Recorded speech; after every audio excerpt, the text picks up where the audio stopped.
Shalom and good day all, this is Tehillim29 back again for another DC comic review.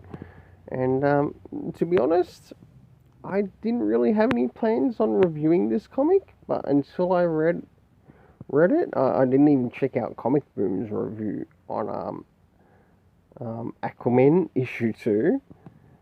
But I'll certainly say one thing, I was very surprised with the story and its rating. And the rating I gave it. So, time to jump into first things first. Does this cover in any way, shape or form connect to something that happens inside of the story? Sure enough it does, and you'll be very surprised with the rating I gave it. And that is an 8 out of 10.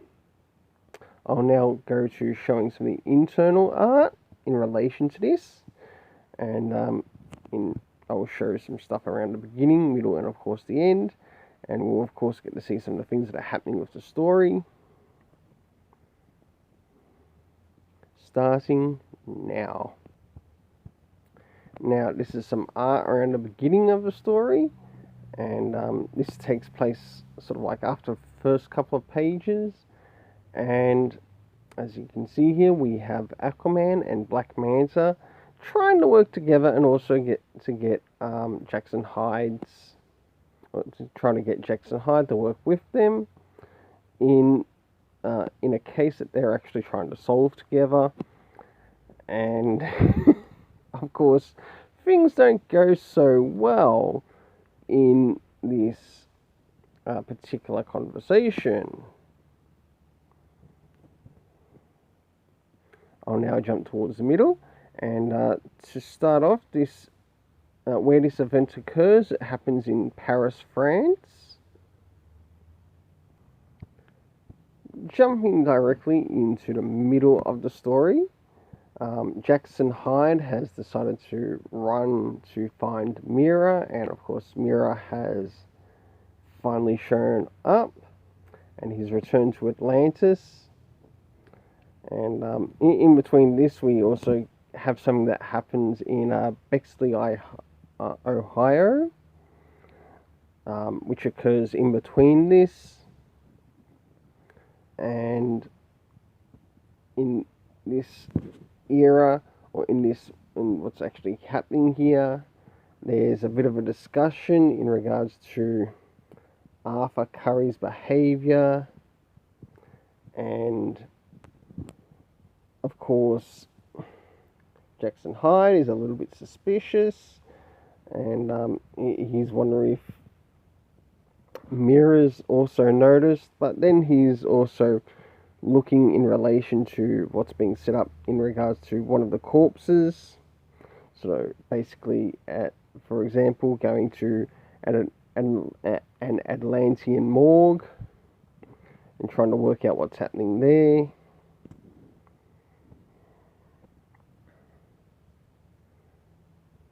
I'll now jump towards the end, and as I jump towards the end, we have Jackson Hyde, who's met up with Orm, who is in the maximum security prison called the Aquarium.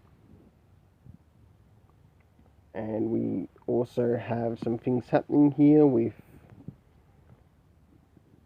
Aquaman and Black Manta, who too are also trying to solve a bit of a problem of what they're seeing on the present Earth. And of course you can see here that Jackson Hyde has a lot of anger issues. So, for the internal art, I decided to give it a 7.5 out of 10.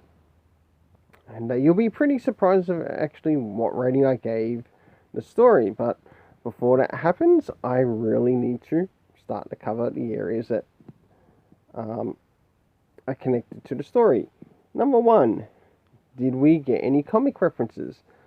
Sure enough, we did. We got a comic reference to the Black Manta comic run, which is going to be coming out as a trade paperback soon. And last but not least, the Aquaman Becoming run. Moving into the next area, time.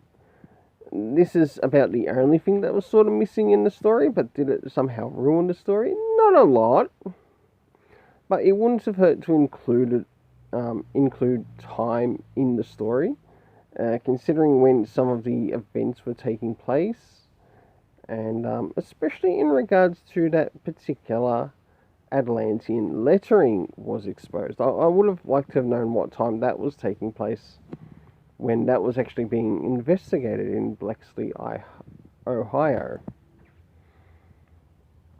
So, moving to the next thing, locations. We, of course, had Paris, France, Bexley, Ohio. We had Atlantis, the ninth tribe of the East and the West End. And last but not least, the Aquarium, the maximum security prison in Atlantis. The cast of characters consisting of Arthur Curry, Jackson Hyde,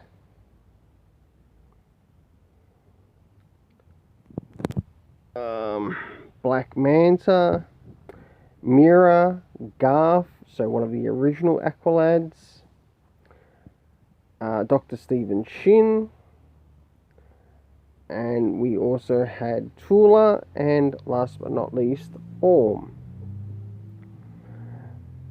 So I ended up giving this overall story a 7.5 out of 10. I never thought I would actually enjoy this issue as much as I did. Actually, seeing this story address a lot of anger issues towards his own man, Jackson Hyde, anger issues towards his old man, Black Manta, but also letting that anger out on others. And I really hope when they sort of like cover this in the next issue that he is given consequences for what he did to Orm. Like, for crying out loud. Sure, he might be a prisoner in that prison, but there's no need to go as far as he did. Because it almost looks like he was left for dead. Until then, let's keep it colourful and have yourself an awesome day.